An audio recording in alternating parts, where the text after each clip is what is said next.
bahawa rakyat tidak perlu bantuan adalah sesuatu yang agak keterlaluan. Kawan-kawan semua tenang.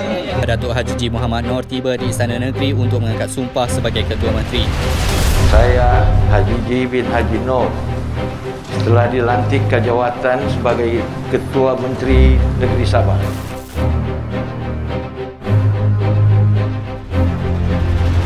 Kita kena fikir juga masalah rakyat kita. Sabah ini mempunyai ramai yang miskin. Jadi pemimpin kita kena baik. Kita dekat dengan rakyat. Kita dengar apa masalah rakyat.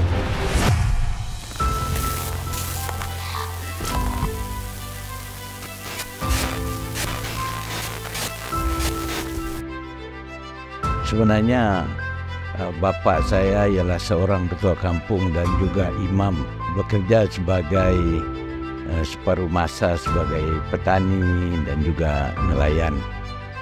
Jadi saya membesar dalam suasana hidup di kampung tradisional di daerah Tuaran.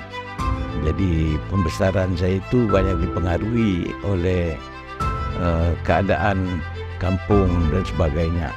Itulah sehingga saya melanjutkan pelajaran ke sekolah menengah di Tuaran. Selepas saya tamat tingkatan 5, saya cari kerja. Waktu itu umur 18-19 tahun. Jadi saya pernah bekerja di beberapa jabatan. Saya pun pernah jadi cikgu beberapa bulan, 2-3 bulan. Sekolah menengah di Tuaran, di SMK Kulu waktu itu. Dan saya pernah bekerja di Jabatan Pertanian 3-4 bulan. Mungkin nasib saya baik.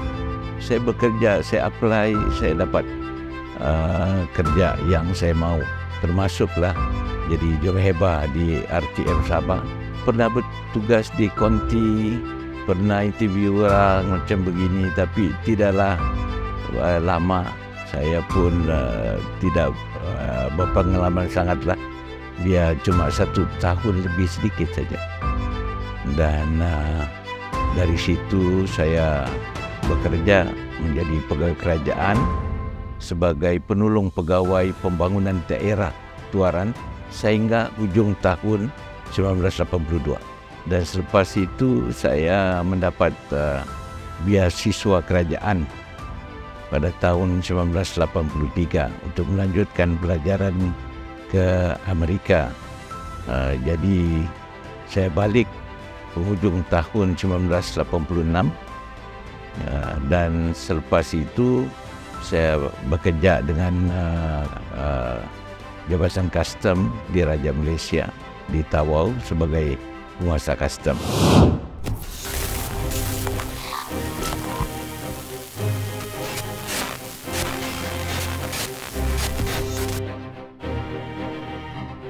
Itulah cabaran yang saya hadapi apabila saya mengambil tampuk kerajaan negeri.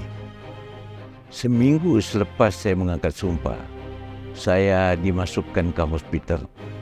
Di hospital selama 2 minggu dan selepas itu saya tidak boleh berfungsi yang sepatutnya selama hampir 2 bulan. Pegawai pun tidak boleh dikatakan jumpa saya dan saya pun tidak boleh sewenang-wenangnya jumpa pegawai ataupun orang-orang kenamaan yang lain. Itulah keadaan yang saya hadapi pada waktu itu. Memang cukup mencabar. Seingat kalau diibaratkan sayalah satu-satunya ketua menteri yang menghadapi cabaran yang begitu getir pada waktu itu. 1, disebabkan COVID. 2, disebabkan keadaan politik yang tidak stabil pada waktu itu, sama ada di peringkat nasional ataupun peringkat negeri. So bayangkan keadaan ekonomi merudum kerana premis perniagaan pada waktu itu ditutup semuanya, termasuk hotel. Pergerakan kita pun dikawal. Jadi serba cukup mencabarlah boleh dikatakan. Tapi dalam pada itu saya juga memikirkan apa yang terbaik untuk Sabah. Selepas pandemik COVID-19, kita terpaksa memulihkan ekonomi, kita terpaksa merancang pembangunan untuk negeri dan juga rakyat. Semua itu difikirkan dan di sanalah timbul saya memperkenalkan satu hala 7 kerajaan yang memberi fokus kepada 3 sektor utama. Karena saya rasa ini saja yang boleh memulihkan ekonomi. Pertanian, perindustrian dan juga pelancongan. Dan di bawahnya kita ada pikirkan macam mana kita membangun modal insan. Ini pendidikan, kesejahteraan rakyat, jaringan infrastruktur dan pelestarian hijau. Jadi ini saya rasa sudah cukup menyeluruh untuk membangunkan negeri Sabah dan juga rakyatnya. Jadi kita gunakan cogan kata di Jata Negeri Sabah Maju Jaya, SMJ. Kerana apabila saya tengok negeri-negeri di Semenanjung, termasuk di Sarawak, semua mempunyai slogan atau cogan kata. Contoh di Sarawak, ianya Sarawak maju dan makmur. Jadi saya pilih Sabah Maju Jaya untuk memartabatkan jata negeri kita. Kerana bagi saya mungkin bapa-bapa pemimpin kita yang terdahulu memilih Sabah Maju Jaya ini sebagai satu kata-kata yang agak keramat untuk kita ikut, untuk menaikkan semangat orang kita supaya suka maju, untuk membawa orang Sabah supaya menyumbang kepada kemajuan negeri Sabah. So kita pilih Sabah Maju Jaya.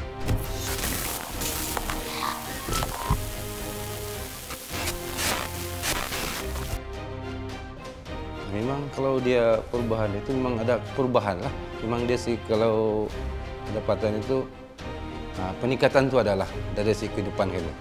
Tapi memang banyak perubahan lah. Dari segi kalau bilang orang ada ditunggu sudah. Mana kalau mana ujung bulan gitu ada diharap-harap sudah lah. Lagi terjamin lah berbanding yang sebelum ini. Gembira dapat kerja ini sebab saya dapat membantu keuangan laki saya lah untuk melanjutkan anak-anak saya pergi sekolah lah. Sangat bersyukurlah dapat rumah SMJ, terutama untuk keselesaan anak-anak saya yang masih kecil daripada rumah lama. Untuk keselesaan dia memang sangat selesa. Kalau layak tuh layak, syukur. Apa yang dibagi tuh disyukuri dan ikhlas menerima. Dalam kita memikirkan macam mana kita meningkatkan aktiviti ekonomi kita kena fikir juga masalah rakyat kita. Sabah ini mempunyai ramai yang miskin dan miskin tegar. Jadi yang kita noktakan ialah senarai dalam miskin tegar ada 22,000 orang. Tetapi ini tidak berarti tidak ada yang miskin tegar lagi. Yang kita noktakan senarai yang telah disenaraikan oleh pejabat agensi persekutuan dan negeri, dan ini itulah kita selesai laksanakan. Jadi kita bagi bantuan kepada mereka dan juga pihak kerajaan persekutuan pun memberi bantuan dan sebagainya. Maka kita dapat menoktakan dan meningkatkan pendapatan mereka lebih daripada RM1,200.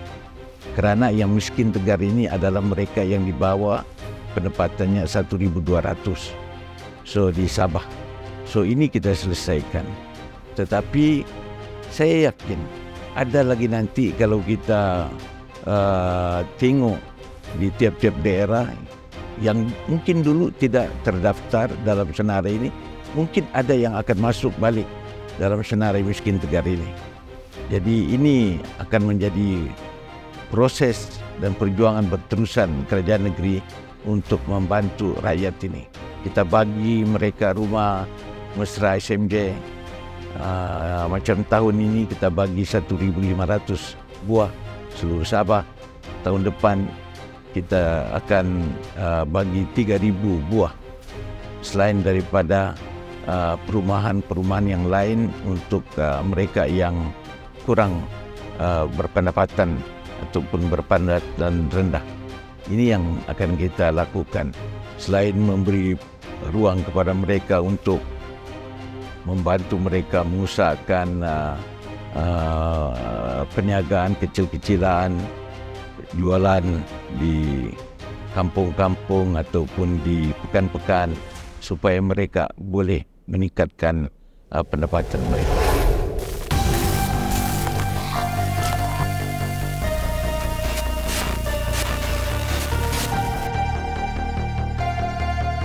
Banyak kebaikan macam dapat macam Sabah punya orang kan tinggal di sini dapat lebih kerja lah begitu. Ya, kami terima kasih dengan Semda karena kalau bukan kilang ni yang dia dirikan, kami pun macam sebagai guru kasar tempat pekerjaan, kami kira selesai lah ada kilang di sini. Jadi terima kasih dengan Gigi dan juga kalau boleh tambah lagi kilang kalau ada.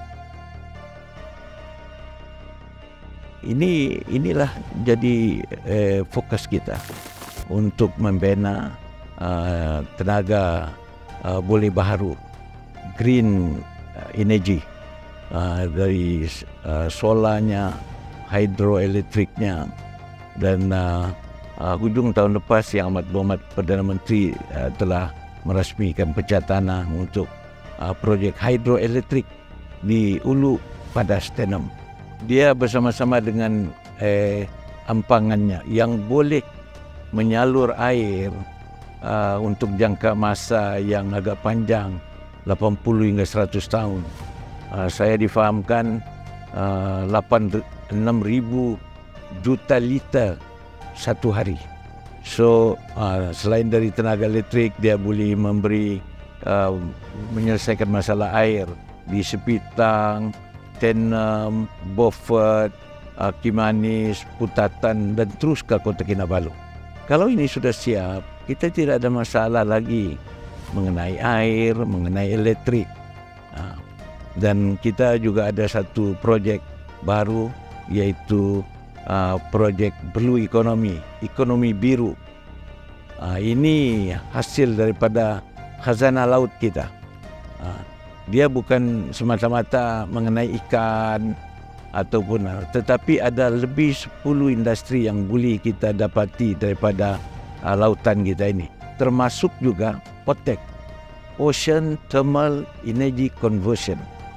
Di Sabah kita mempunyai, di seluruh Malaysia ni Sabah boleh mengeluarkan 75% sektor ini daripada laut. Dan kalau ini dapat kita lakukan, 5 tahun akan datang, kita boleh membina, mengeluarkan 20,000 megawatt daripada lautan kita. Haba laut yang panas dengan haba laut yang sejuk. Ini sudah dikaji oleh konsultan kita dan kita pun berusaha untuk membuat engagement kerana negara Jepun sudah ada, Korea dan negara di Amerika dan Europe. So ini antara masa depan negeri Sabah. Ini yang menjadi tarikan utama di Sabah ini ialah pelancongan. Kerana Sabah ini mempunyai alam semula jadi yang cantik, yang disukai oleh para pelancong. Kita ada Gunung Ganang, kita ada pantai yang cantik, sungai dan juga hutan kita. Jadi untuk mempermudahkan pelancong ini, kita berharap pemain-pemain industri pelancongan ini supaya menyediakan tempat-tempat penginapan, hotel, resort yang baik untuk para pelancong. Kerana kalau mereka datang ramai-ramai seperti berlaku sebelum-sebelum ini, tidak ada tempat tinggal yang cukup bagi mereka. Jadi kerana itu kita merayu kepada pemain-pemain industri pelancongan ini supaya membina resort dan juga hotel-hotel yang di sekitar Kota Kinabalu ini, termasuk juga di pantai timur Sabah, Jadi di Kota Kinabalu ini kita sudah menerima satu pembangunan daripada pelabur Taiwan membina satu resort dan hotel di Papar dan sedang dibina. Dan begitu juga permohonan-permohonan yang lain untuk kita menampung kedatangan pelancong-pelancong yang ramai ke Sabah, terutama sekali menjelang tahun 2026.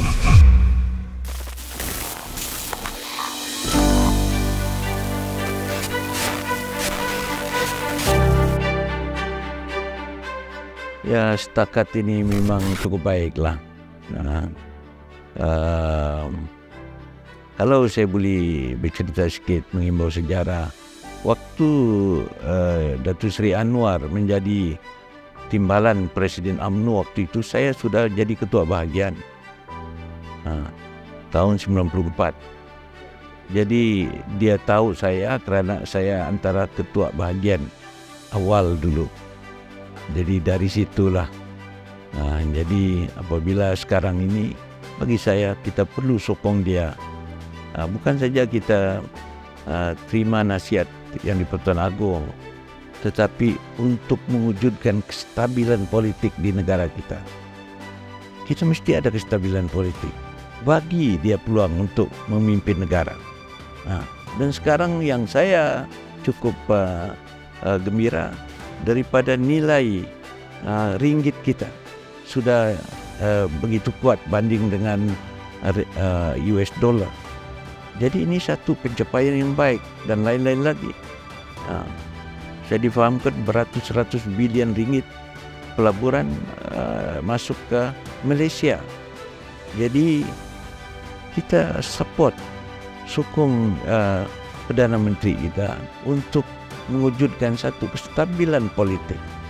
Kalau politik kita stabil, kita rasa aman, damai untuk mencari rezeki kita, untuk membangunkan negara kita. Itu saja.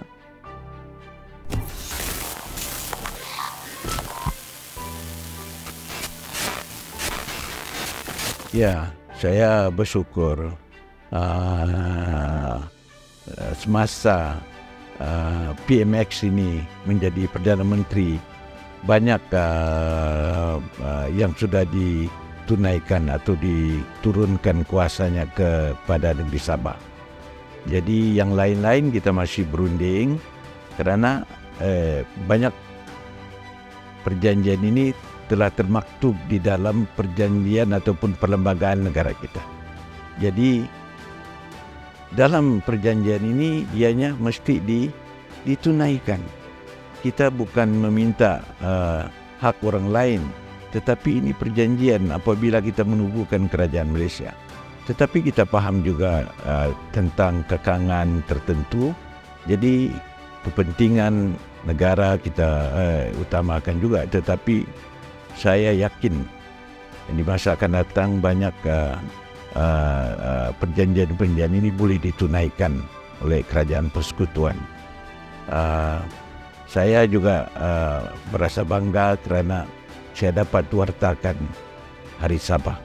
Kerana tarikh ini adalah tarikh yang bersejarah. Sepatutnya penubuhan Malaysia itu pada 31 Ogos. Tetapi kerana masalah teknikal, ianya ditangguhkan 16 hari. Jadi maknanya Sabah telah diberi untuk memerintah sendiri pada 31 Ogos 1963. Dan saya telah maklumkan Yang Amat Berhormat Perdana Menteri niat kita untuk memperingati Hari Sabah. Jadi beliau tiada masalah, itu beliau setuju dan kita wartakan Hari Sabah. Kita sambut Hari Sabah 31 Ogos, kita juga sambut Hari Kebangsaan. Dua-dua kita sambut. Dan kita sambut juga Hari Malaysia yang paling bersejarah bagi Sabah, Sarawak dan juga Semenanjung. Ya, sekarang kita sudah tubuhkan Sabah SMJ Energy Sdn Bhd yang mengurus hal-hal berkenaan dengan minyak dan gas ini dan berbincang dengan Petronas.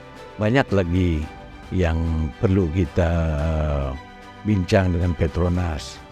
Jadi saya pun cukup berterima kasih kerana Petronas bersetuju untuk kita memeterai satu perjanjian Commercial Collaboration Agreement CCA yang memberi ruang yang luas kepada Sabah dan syarikatnya dalam industri minyak dan gas ini.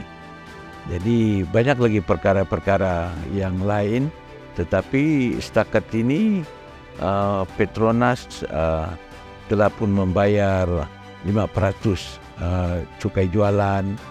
Mereka telah bagi equity kepada Sabah 50% di lapangan minyak dan gas, dan juga 25% di Samur dan 25% nanti di ZLNG dan banyak lagi yang lain.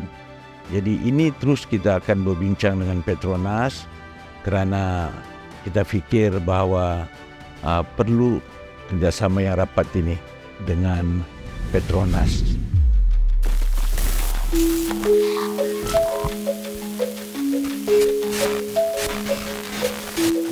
Tidak dinafikan sejak pemerintahan beliau daripada itulah selama 8 penggal beliau belum pernah tewas dalam mana-mana pilihan raya.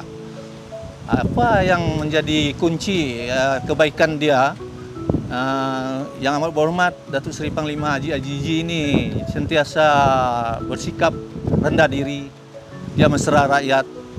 Itulah rahsia kuncinya, rahsia dia kekal relevan lah dalam negeri Sabah untuk memerintah sebagai Ketua Menteri dan Wakil Rakyat di Dun Sulaman. Sejak zaman USNO, beliau masih pembangkang. Disitulah saya menyokong Ajiji dan sehinggalah sekarang ini. Jadi sokongan saya kepada Ajiji bukan kerana parti, tapi kerana kepribadian Ajiji. Sebab Ajiji sukar dicari ganti sebagai pemimpin di mana-mana sekalipun di seluruh Malaysia ini. Kami senantiasa akan berdiri di belakang Ajiji. Saya tidak tahu apa rahsianya, tetapi jadi pemimpin kita kena baik. Kita dekat dengan rakyat, kita dengar apa masalah rakyat, kita jumpa diorang, kita lawat diorang, dan kita usahakan bawa pembangunan kepada mereka. Itu saja. Walaupun saya tukar parti, diorang sokong juga. Itu yang baik dia. Saya sebelum saya tubuh ini Parti Gagasan Rakyat Sabah, saya panggil semua kepimpinan di kawasan saya. Ketua cawangan, ketua kampung, pengurusi JKK, pemimpin bahagian. Apa fikiran mereka? Saya terharu libat terus dengan diorang, semada diorang setujukah begitu. Jadi ada satu pemimpin di sana, dia bercakap secara lantang dalam majlis itu. Dia cakap, dia bilang, "Serang ikut pemimpin. Parti, serang tidak tahu parti. Dia orang tahulah apa UMNO kah, USNO kah, Bersatu dia yang tahu, tapi dia orang mau ikut pemimpin." Saya pun terharu mendengar begitu. Dia bilang apa saja parti yang Datuk ikut atau pimpin serang sokong.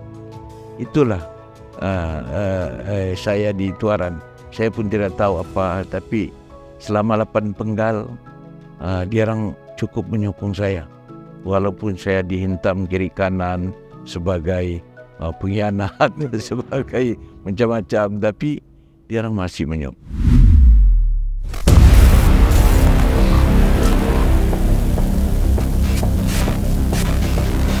Dia lambat kerana dulu waktu kerajaan warisan ambil alih, dia batalkan satu syarikat konsultan yang dilantik oleh kerajaan persekutuan.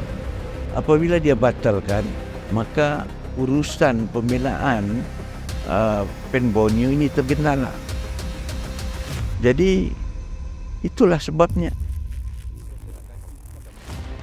Jadi itulah sekarang syukur alhamdulillah sudah teratur, yang baki daripada fasa 1 itu sudah pun ditawarkan kepada kontraktor melalui tender. sudah ditawarkan, saya difahamkan, dan kita ada insyaAllah juru perunding ataupun konsultan yang dilantik oleh kerajaan untuk membantu mempercepatkan pelaksanaan Pen Borneo. Dia lambat kerana kerajaan dulu. Dia potong, bukan itu saya, banyak dia potong. Dia batalkan.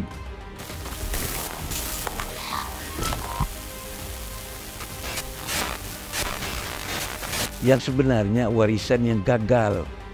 2,5 tahun memerintah, tidak ada halat tuju pun. Cakap politik sana sini, bohong sana sini, fitnah sana sini, itu saja. Boleh buktikan apa yang mereka telah buat. Mereka tidak ada halat tuju. Sekarang pandai cakap kerajaan hari ini yang saya pimpin gagal. Dia orang buka mata lah, tengok apa pencapaian kita. Kita ada bukti. Jadi itulah politik mereka sebenarnya. Jadi orang Sabah pandai menilai dalam keadaan ini. Dan tengoklah nanti, dulu pun warisan jadi kerajaan bukan mendapat mandat daripada rakyat. Orang lompat, dia jadi ketua menteri. Sudah jadi ketua menteri, bubar dewan pun tidak menang. Waktu itu ramai yang sokong. Cina pun sokong, sebagian dia dari Kadazan KDM pun sokong. Apabila bubar, anda juga menang pilihan raya.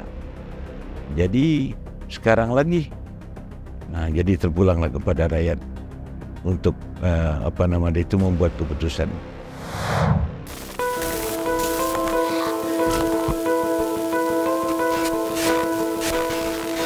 Sebagai pemimpin, terutama sebagai ketua menteri, kita mesti adil kepada semua, dan itu sepatutnya kita lakukan. Kita memberi fokus kepada pembangunan Sabah dan rakyatnya, supaya rakyat ini terkeluar daripada masalah kemiskinan yang agak teruk dan sebagainya. Ada kemudahan-kemudahan asas sampai di kampung mereka, dan juga untuk mewujudkan perpaduan di kalangan rakyat. Kerana rakyat mau keamanan, keselesaan dan ketenteraman. Itu nombor 1. 2, perpaduan. 3, mesti kemudahan asas sampai kepada mereka. Kalau kita cerita politik yang terlampau ekstrim umpamanya, kita tidak dapat apa-apa. Jadi mungkin sesuai dengan perwatakan saya lah. Orang cakap saya baik, tapi saya ini bukan juga terlampau baik. Saya manusia, tapi saya cuba seadil mungkin kepada semua kaum, tanpa mengira keturunan dan kepercayaan agama dan politik mereka.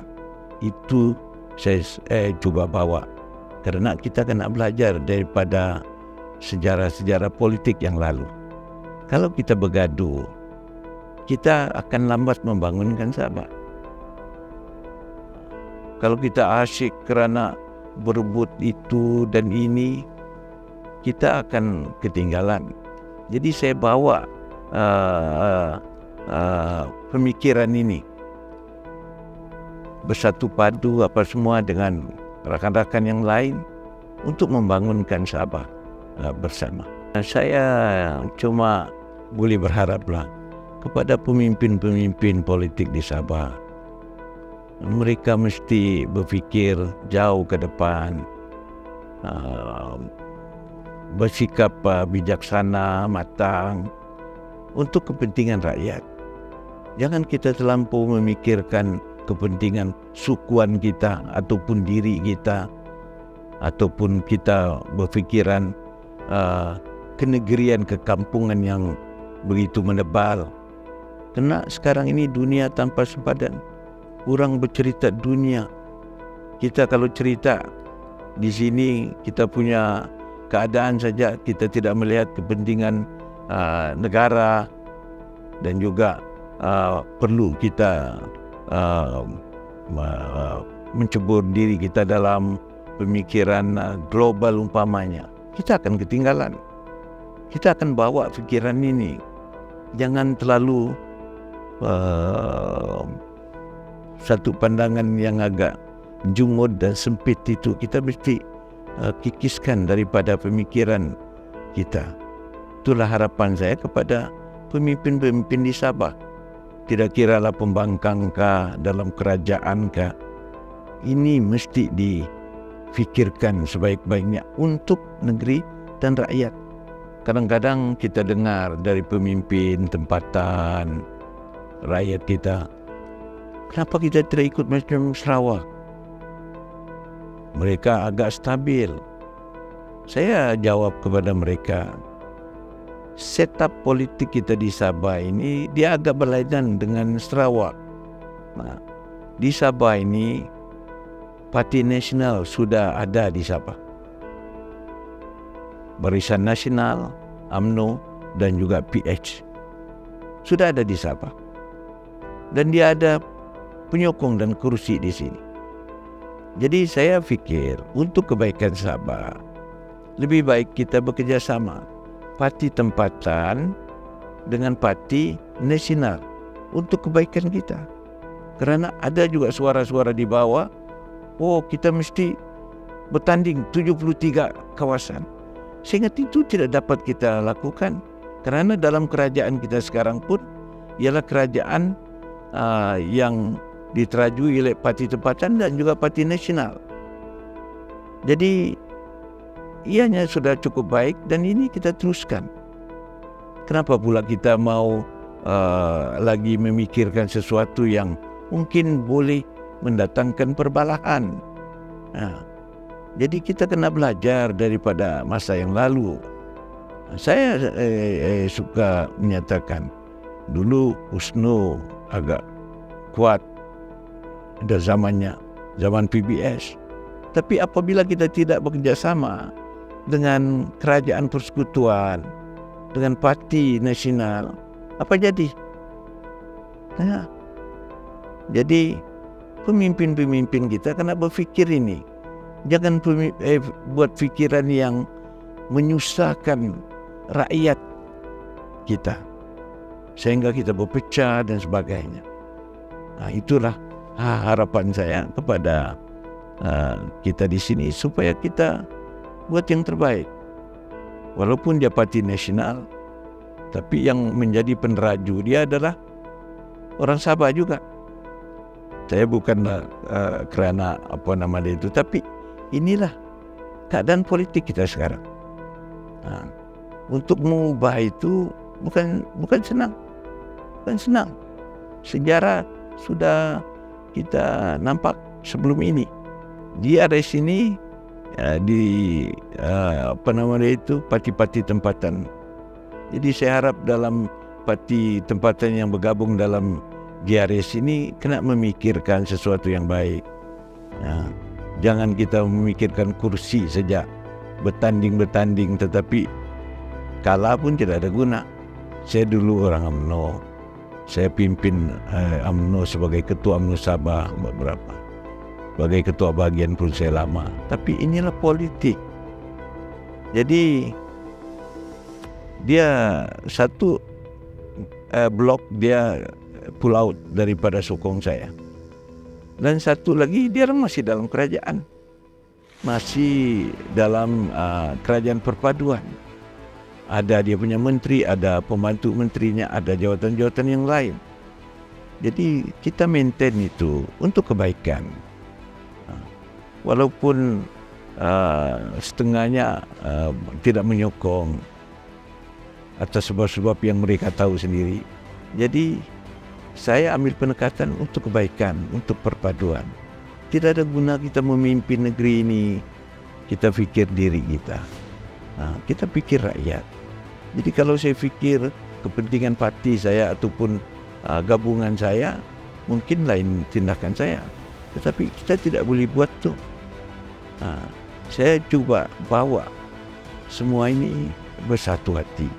Karena itu saya bagi apa nama dia itu, pandangan kepada mereka saya baik kepada mereka, karena tujuannya ialah untuk mewujudkan perpaduan. Lama sudah kita ini bergaduh dalam pilihan raya, macam-macam. Sabah ini bertukar kerajaan berapa kali sudah, sejak 60 tahun yang lalu. Nah, inilah yang kita perolehi sekarang ini. Jadi jangan lagi sampai berpenjangan pemikiran seperti ini.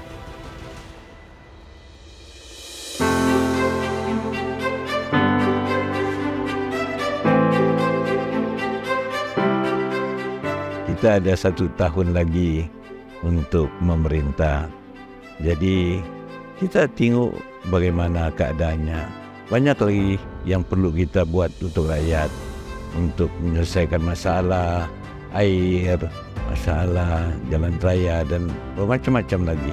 Jadi kita cuba gunakan masa ini untuk menyelesaikan, dan kalau kita sudah fikirkan satu masa yang sesuai, maka kita akan bubarkanlah Dewan dan kembalikan mandat itu kepada rakyat. Jadi yang di luar sana sabar-sabarlah menunggu.